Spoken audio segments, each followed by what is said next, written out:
A paz de Cristo a todos, que Deus abençoe a sua vida, a sua família nesta noite, porque nós temos aqui uma palavra de Deus para o seu coração. Nós estamos neste mês de março, hoje que é o último dia deste mês, nós estamos recitando um texto da palavra de Deus que está na carta de Paulo em 1 Coríntios capítulo 15, versículo 57. Mas graças a Deus que nos dá vitória por nosso Senhor Jesus Cristo.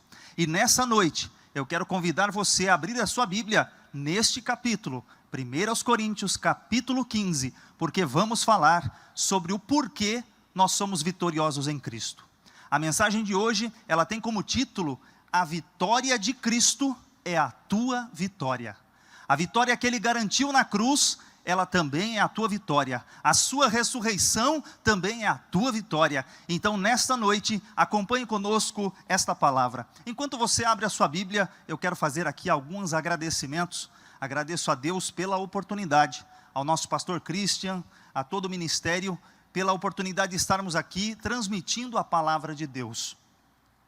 E é uma palavra que é maravilhosa, porque ela, embora estejamos atravessando esse tempo, a palavra de Deus, ela é viva e eficaz, e ela pode nos confrontar e também nos confortar neste momento de pandemia, porque ela é o conforto para a nossa alma. E esta palavra de hoje, a vitória de Cristo, é a tua vitória, é algo maravilhoso. Nós temos aqui como base esse texto, 1 Coríntios 15, 57, mas eu quero que você acompanhe comigo a leitura a partir do versículo de número 50, para entendermos o porquê que a vitória de Cristo é a nossa vitória. Glória a Deus. Está escrito assim, a partir do versículo de número 50, louvado seja Deus.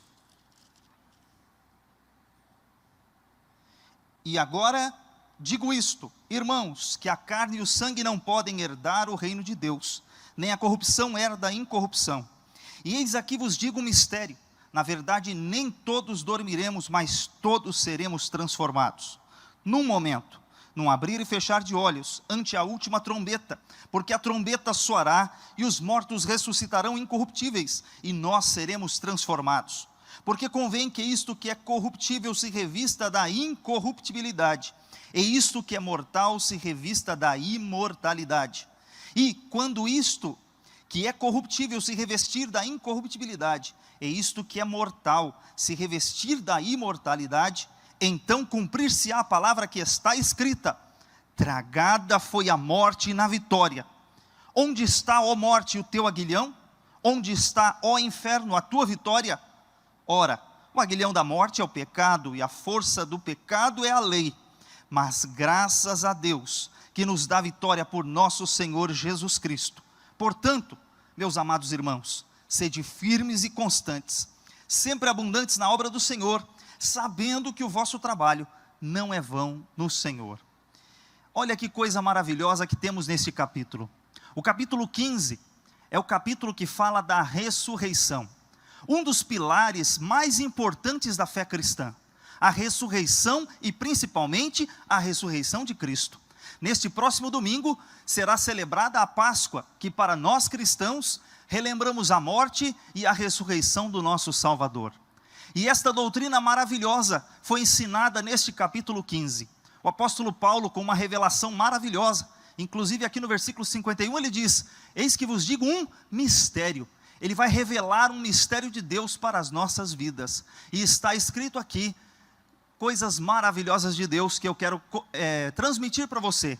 Quero meditar com você. Quero que você me acompanhe na leitura desse texto, porque vamos olhar para esta doutrina. A doutrina da ressurreição, a doutrina de que Cristo ressuscitou e você também ressuscitará. Quantas pessoas estão morrendo, quantas notícias ruins estamos recebendo, mas todos que estão em Cristo têm uma esperança. E aqui no versículo 19, que eu não li, mas ele diz que se nós esperarmos Cristo somente para esta vida, seremos os mais miseráveis de todos os homens.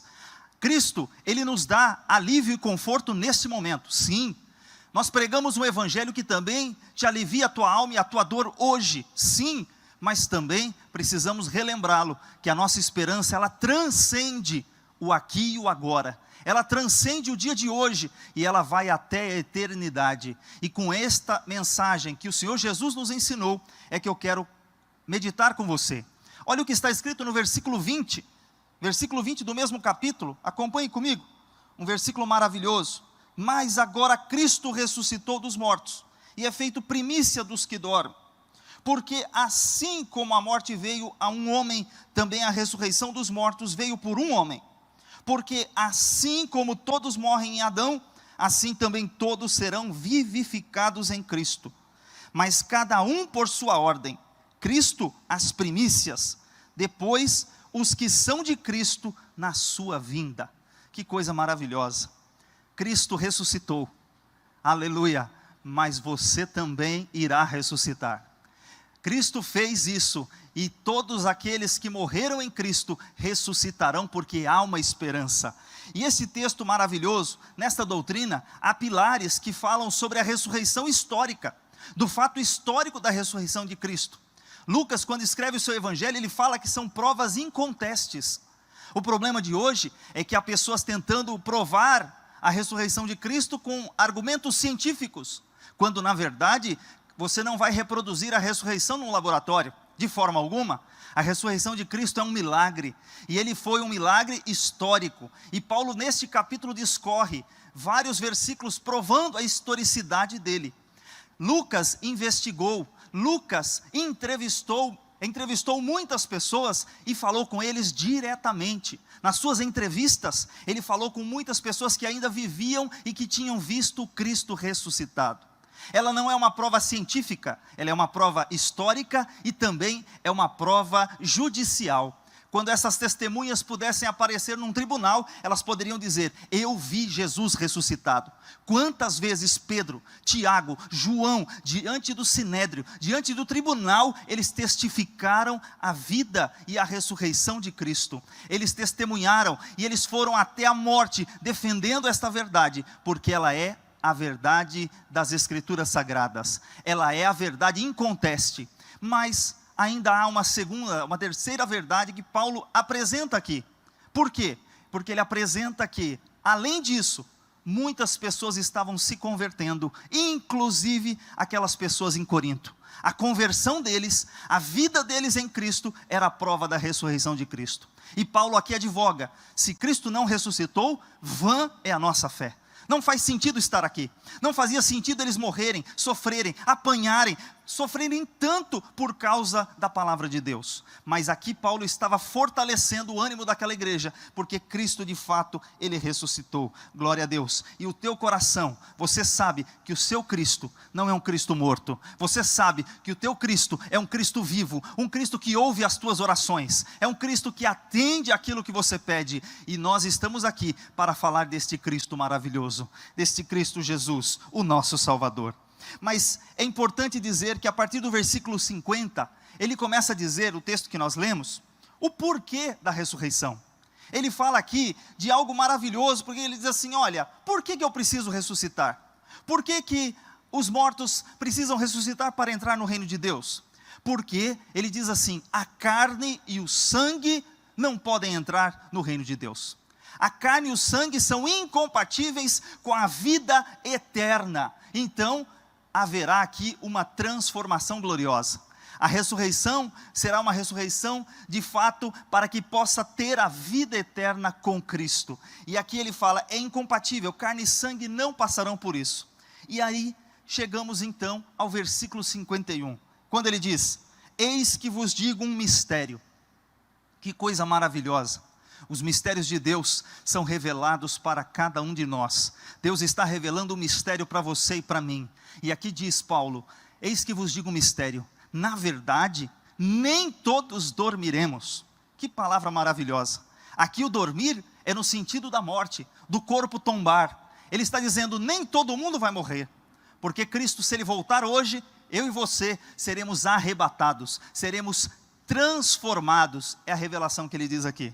Se Cristo voltar hoje, nós seremos transformados, porque a carne e o sangue não herdam o reino de Deus. E ele diz assim, mas como assim será transformado? Será transformado, porque assim como o morto vai ressuscitar para entrar no reino eternal, assim também nós, os que estivermos vivos, também seremos transformados. E ele diz assim, e como que isso vai se dar? Ele diz assim, num momento. Essa palavra me chamou muita atenção, porque quando eu fui estudar esse num momento, o termo grego usado aqui é num átomo, átomos. O que é o átomo? É aquela partícula indivisível, para os gregos indivisível. Hoje na química é aquela parte da formação da matéria, que não se pode dividir, é a unidade básica da matéria. Num átomo, a menor partícula vai ser então, aí Paulo falou assim, eu preciso explicar melhor, não posso deixar só na mente deles que é só num momento indivisível. Ele diz num momento, como se fosse num abrir e fechar de olhos.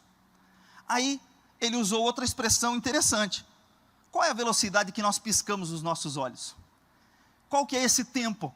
E aí eu fui fazer uma pesquisa para identificar qual é o tempo de uma piscada de olho. Geralmente a gente pisca em média 24 vezes por minuto. E eles colocaram aqui, a unidade de medida mais aproximada é de 100 milissegundos. Uma piscada dura 100 milissegundos. É você pegar 1 segundo, dividir por 1000, pegar 100 partículas. 100 milissegundos, para mim que sou da área de computação, é você pegar uma informação, a menor informação que você tem aqui, e mandar ela do Brasil, de São Paulo, lá para Iowa, nos Estados Unidos, no centro-oeste dos Estados Unidos. É o tempo de você trafegar numa fibra ótica daqui, vai e volta. Mas isso parece ser algo maravilhoso que os homens inventaram. A informação vai e volta rapidamente, a 300 mil quilômetros por segundo na fibra ótica. Só que tem um detalhe, Deus, o que Ele vai fazer em 100 milissegundos? Num piscar de olhos. O que Ele vai fazer? Veja, vamos ler o que Ele vai fazer nesse tempo? O que Deus pode fazer em 100 milissegundos? Deus, Ele não vai ressuscitar um morto, como Lázaro, que estava 4 dias na sepultura, que foi algo maravilhoso e deixou todo mundo boquiaberto. Um homem morto há 4 dias levantou da sepultura no corpo normal, corruptível ainda. Não, mas o que Cristo vai fazer? Cristo vai ressuscitar milhares, milhões de pessoas. Cristo vai ressuscitar milhões de salvos em milhares de anos, que estão lá mortos, que morreram em Cristo, que morreram esperando Cristo. Milhares de pessoas, milhões de pessoas serão ressuscitadas em 100 milissegundos. Porque para Deus nada é impossível. O nosso Deus é o Deus criador do céu e da terra. O nosso Deus é o Deus todo-poderoso. Veja, o poder de Deus. Você acha que Deus não pode acabar com essa pandemia? Ele tem poder, Ele vai ressuscitar milhões de pessoas em milésimos de segundo. Veja, o nosso Deus é o Deus todo-poderoso. Ele pode ouvir a tua oração, Ele pode atender o teu pedido, Ele pode vir em teu socorro, porque Ele vai fazer isso aqui, porque a palavra de Deus, ela é verdade, a palavra de Deus é fiel e verdadeira. Então creia no Senhor. O teu problema não é nada diante de Deus. Confia nele, entrega o teu caminho ao Senhor, confia nele e Ele vai fazer o que você precisa. Aqui Ele vai fazer algo extraordinário. Milhões de pessoas ressuscitadas, e não num corpo corruptível, não, num corpo de glória, num corpo glorificado, em algo que não morrerá mais. Aliás, não somente os mortos ressuscitarão, mas todos os vivos que estiverem presentes naquele dia, da sua vinda, também serão transformados. Algo maravilhoso, uma metamorfose. Essa matéria vai ser transformada em algo glorioso para poder ingressar na eternidade com Cristo. Aleluia, louvado seja Deus. E olha que maravilhoso é isso, porque também Paulo, ele dá um pouco mais de esclarecimento disso, lá em 1 Tessalonicenses, capítulo 4, a partir do versículo 13, ele diz que ele não quer que a igreja, que os irmãos sejam ignorantes acerca desses assuntos, daqueles que morrem, mas aí ele revela uma palavra nova. Ele fala sobre harpazo, arrebatamento, ser arrancado da terra. Ele fala sobre ser tirado daqui. E essa transformação, ele também revela da seguinte forma, a partir do versículo 23. Porque se cremos que Jesus morreu e ressuscitou, assim também os que em Jesus dormem, Deus os tornará a trazer com Ele. Dizemos-vos, pois, isto pela palavra do Senhor, que nós os que ficarmos vivos para a vinda do Senhor, não precederemos os que dormem. porque o mesmo Senhor descerá do céu com alarido, com a voz de arcanjo, com a trombeta de Deus, e os que morreram em Cristo ressuscitarão primeiro. Depois nós, os que ficarmos vivos, seremos arrebatados juntamente com eles nas nuvens, a encontrar o Senhor nos ares, e assim estaremos sempre com o Senhor. Portanto, consolai-vos uns aos outros com estas palavras. A palavra de Cristo é uma palavra de consolo. A palavra de Jesus, mesmo em meio a tanta dificuldade, morte, dor, sofrimento, mas a esperança do crente, ela não encerra quando morre. O crente tem uma esperança que é além da morte. Graças a Deus, nós temos esta revelação de Jesus Cristo para nós, porque Jesus, Ele vai fazer essa transformação, e esse capítulo glorioso está nos revelando a forma como Jesus vai fazer isso. Olha que forma gloriosa. Ele diz aqui que vai ser neste milésimo de segundo que nós todos seremos transformados para encontrar o Senhor. E olha que coisa gloriosa, porque ele diz assim: como se dá esse processo? Ele vai explicar. Quando ele olha no versículo 53 e no 54, ele explica em detalhes como isso funciona. Olha o que ele diz: porque convém que isto que é corruptível se revista da incorruptibilidade, e isto que é mortal se revista da imortalidade. E quando isto que é corruptível se revestir da incorruptibilidade, e isto que é mortal se revestir da imortalidade, então cumprir-se-á a palavra que está escrita: tragada foi a morte na vitória. Ele explica dizendo o seguinte, com pelo menos duas comparações. Ele diz: aquilo que é corruptível, aquilo que se deteriora. Eu estava lendo uma frase interessante, porque ela dizia o seguinte: a cada cabelo branco que nasce, é a morte te desafiando. E eu comecei a reparar que meu cabelo está ficando branco. E aí eu comecei a olhar para o espelho, e a morte está me desafiando. Pode me desafiar, mas Jesus, o meu Salvador, Ele me garantiu a vida eterna. O meu Senhor, Ele garantiu que a morte não é o fim. Ele garantiu que Ele tem algo melhor para nós, que a morte já não pode causar-nos medo e terror da morte. Por quê? Porque Ele fez algo maravilhoso para nós. O cabelo ficar branco é um sinal que está deteriorando, um sinal que está ficando velho, um sinal que estamos perdendo a nossa força, o nosso vigor. Mas um detalhe importante é que isto que é corruptível, o Senhor Jesus vai revestir da incorruptibilidade, vai transformar o que é corruptível em algo incorruptível para toda a eternidade. Ele diz aqui também: aquilo que é mortal, aquilo que morre, vai ser imortal. Glória a Deus, nós somos imortais em Cristo, louvado seja Deus. E ele diz assim que isso vai acontecer como um revestimento. E olha que processo glorioso. Ele diz assim: então vai se cumprir a palavra de Deus, que foi dita pelo profeta Isaías. Isaías capítulo 25, versículo 8, está esta palavra aqui. Deus trazendo uma palavra de libertação para Israel. Ele disse que a morte seria tragada, que a morte seria tragada na vitória, que o Senhor daria vitória sobre a morte. Louvado seja Deus. O crente em Cristo Jesus, ele tem vitória sobre a morte. E esta frase é gloriosa, porque ela vai se cumprir. Paulo está aqui relembrando o que Isaías profetizou, e ele traz aqui para nós hoje, que ela vai se cumprir. A morte será tragada na vitória do nosso Senhor Jesus Cristo. Aleluia. E aqui o versículo 55 diz: onde está, ó morte, o teu aguilhão? Onde está, ó inferno, a tua vitória? Aqui também é outra profecia bíblica, de Oséias capítulo 13, que se cumpre. Lá o Senhor também questiona: ó morte, onde está o teu aguilhão? Onde está o teu ferrão? Onde está aquele instrumento? Aqui é uma comparação de um inseto, como um escorpião que tem um ferrão, e que quando o escorpião pica alguém, e esse ferrão fica lá, o veneno é exalado, e a pessoa morre. Mas olha aqui, o Senhor está dizendo: ó morte, cadê o teu aguilhão? Ele será derrotado. Ó inferno, onde está a tua vitória?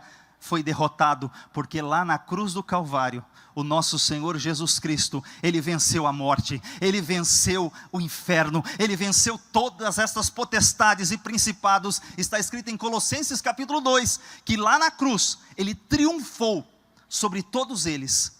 Ele pegou a cédula que era contrária a nós, que nos condenava, ele riscou essa cédula, e lá na cruz, ele triunfou sobre principados e potestades, e ele nos garantiu essa vitória, aleluia. Quando essa morte quis picar Jesus, ela mesmo quem foi derrotada, aleluia. Quando ela tentou com esse ferrão tentar destruí-lo, foi ela quem foi destruída, porque Cristo trouxe vida, aleluia, e Ele traz vida em abundância, louvado seja o Senhor. E aqui está escrito também no versículo 56, diz assim, ele ainda explica um pouquinho mais sobre esse aguilhão. Ele fala o seguinte: o aguilhão da morte é o pecado. Foi o pecado quem trouxe a morte. O Senhor disse para Adão, para ele não desobedecer, para ele não pecar, porque no dia que ele pecasse, ele morreria. E o texto bíblico aqui diz que por causa de Adão, a morte passou a todos os homens. Mas também ele diz que por causa de Cristo, a vida, a ressurreição veio a todos os homens. E aqui ele diz que o pecado, ele é o ferrão, ele é quem leva a pessoa à morte. Mas Cristo derrotou o pecado, e Ele quer nos fazer nova criatura. Então, olha que coisa gloriosa. Mas Ele também diz que, ainda na continuação desse versículo, versículo 56, Ele diz aqui, olha, e a força do pecado é a lei, porque aí vem a lei e vê o pecador, e ele, pela lei, ele tem que morrer. Mas Cristo falou assim: eu pago o preço, eu paguei o preço pela vida dele, ele deveria morrer, mas eu paguei o preço e o resgato para a vida eterna. Glória a Deus. Foi isso que o Senhor Jesus fez na sua vida. Ele venceu a morte e pagou todo o preço para que você tivesse a liberdade, para que você tivesse vida eterna. Louvado seja Deus. E ele continua no versículo 56, 57, ele vai continuando dizendo, olha que coisa maravilhosa, ele diz assim: mas graças a Deus que nos dá vitória por nosso Senhor Jesus Cristo. Nós recitamos esse versículo o mês todo, e de fato, aqui tem uma ideia maravilhosa, porque alguém fica pensando, então quer dizer que esse versículo é só para a vida futura? Não, essa é a coisa mais maravilhosa, porque dentro do contexto faz sentido que seja só no futuro, mas não é. Aqui tem uma ideia de continuidade, ou seja, a partir do momento que eu estou em Cristo, a minha bênção ela é contínua, ela é como uma fonte que flui. Então a bênção de Deus me acompanha, a bênção de Deus flui na tua vida, não somente no futuro, mas ela também flui agora. O Senhor Jesus, Ele alivia o teu fardo hoje, e Ele continua fazendo algo por você ainda até a eternidade. Veja que coisa maravilhosa, essa vitória de Cristo, a vitória que Deus nos dá, é por meio de Jesus Cristo, o Cordeiro de Deus, que tira o pecado do mundo. Então, que coisa maravilhosa. E ele vai para a conclusão, aqui no versículo 58, olha o que ele diz assim, olha, portanto, meus amados irmãos, sede firmes, constantes, sempre abundantes na obra do Senhor, sabendo que o vosso trabalho, ele não é vão no Senhor. Outra coisa maravilhosa, além da vitória em Cristo, tudo ainda que nós fizermos aqui, ainda terá uma recompensa. Não somos merecedores, porque todo mérito está em Cristo, mas Ele que é um Pai amoroso, tudo aquilo que nós fizermos, todo o esforço que você fizer, nesse tempo tão difícil, aqui, toda esta situação nos convida a falarmos de Cristo Jesus. Eu estava realmente vendo um documentário sobre a vida de um grande pregador, Billy Graham, e ele fala sobre, nas suas mensagens, uma mensagem simples, uma mensagem direta, mas ele não deixa de dizer que o pecador precisa se arrepender para voltar-se para Cristo Jesus. Para que ele tenha a vida eterna, ele precisa estar em Cristo Jesus. E esse versículo 23 me chamou muito a atenção. Se, pois, ou melhor, versículo 23 do capítulo 15. Mas cada um por sua ordem, Cristo as primícias, depois os que são de Cristo na sua vinda. A ressurreição não é para todos, a ressurreição da vinda não é para todos, a ressurreição para a vida eterna não é para todos. Aqui diz que nesse texto, que a ressurreição é para aqueles que são de Cristo. E para ser de Cristo, você precisa entregar a sua vida para Cristo. E graças a Deus, eu quero louvar a Deus pela vida de milhares de irmãos nossos que já entregaram a vida para Cristo. Mas em meio a tanta morte que vemos por aí, talvez algumas pessoas estão morrendo sem Cristo. E sem Cristo não tem a esperança da vida eterna. Por isso me chama a atenção para uma tarefa da Igreja de Jesus, que é evangelizar, que é falar do amor dEle. Nós não podemos nos calar diante desta esperança gloriosa. Nós estamos, graças a Deus, pensando aqui que Deus de fato tem algo glorioso para nós, que estamos em Cristo. Mas e para aqueles que talvez estejam partindo sem Jesus?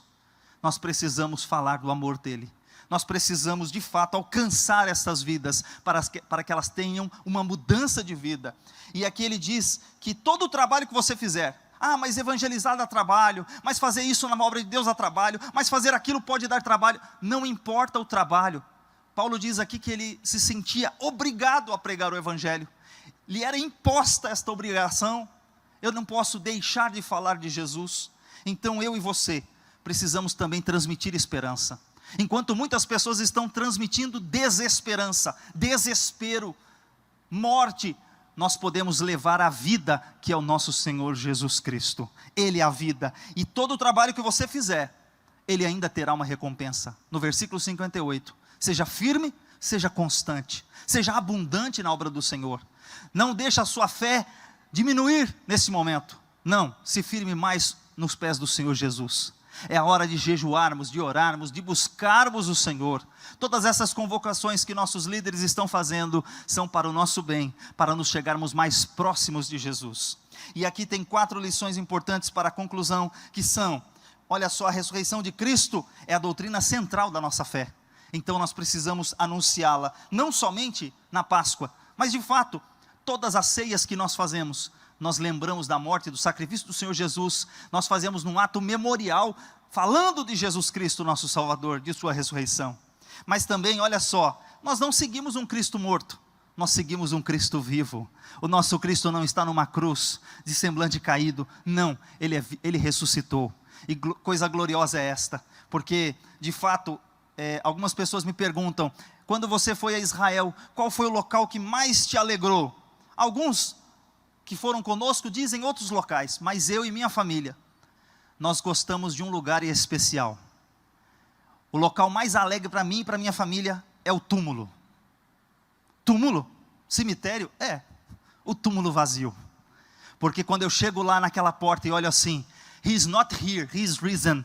Ele não está aqui, Ele ressuscitou. O nosso Senhor Jesus, Ele ressuscitou. Eu estou vendo um túmulo vazio, e naquele túmulo vazio nós falamos de Jesus. Naquele túmulo vazio nós cantamos louvores a Deus. Naquele túmulo vazio nós dizemos, glória a Deus, o meu Senhor Jesus não está aqui. Aleluia, louvado seja Deus. Esta é a esperança da igreja, aleluia. Mas também essa ressurreição nos dá uma garantia de que Jesus, Ele pagou, fez a obra expiatória por nossos pecados, mas Ele também, Ele ressuscitou para a nossa justificação, aleluia.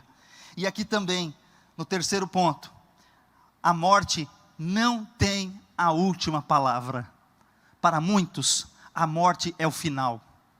Eu estava lendo que Freud disse, que ele deu explicação para muita coisa. O pai da psicanálise, ele deu resposta para muita coisa da alma, mas ele falou assim, que algo para ele o intrigava, que ele não tinha resposta e que ele achava que ninguém teria, que era o mistério da morte. Mas ele está enganado, ele não conhecia Jesus, ele não conhecia a palavra de Deus, porque se ele conhecesse a palavra de Deus, o mistério da morte não o aterrorizaria, ou melhor dizendo, ele não ficaria com medo, mas ele tinha medo porque ele não tinha Cristo. Mas eu e você, nós temos Cristo Jesus, o nosso Salvador, e a morte, ela não é um fim, para nós, Cristo Jesus tem a esperança, aleluia. E aqui em quarto lugar, a ressurreição de Cristo, ela nos mostra que a vida não é um simples viver, e também a morte não é um simples morrer. Não é viveu aqui, morreu, acabou, não. Tudo que nós fazemos aqui tem reflexo para a eternidade. Quando nós ganhamos uma vida aqui, tem reflexo para a eternidade. Tudo que nós plantamos aqui, nós vamos colher. Colhemos aqui sim, mas a salvação em Cristo, ela nos proporciona a vida eterna ao lado de Cristo. E vamos receber os galardões, os prêmios, a coroação que Jesus nos prometeu. E aqui está escrito: seja firme, seja constante, não desista, não abandone a tua fé, porque o Senhor Jesus, Ele quer que você vá até o fim. Foi dito a Daniel: tu, porém, vai até o fim.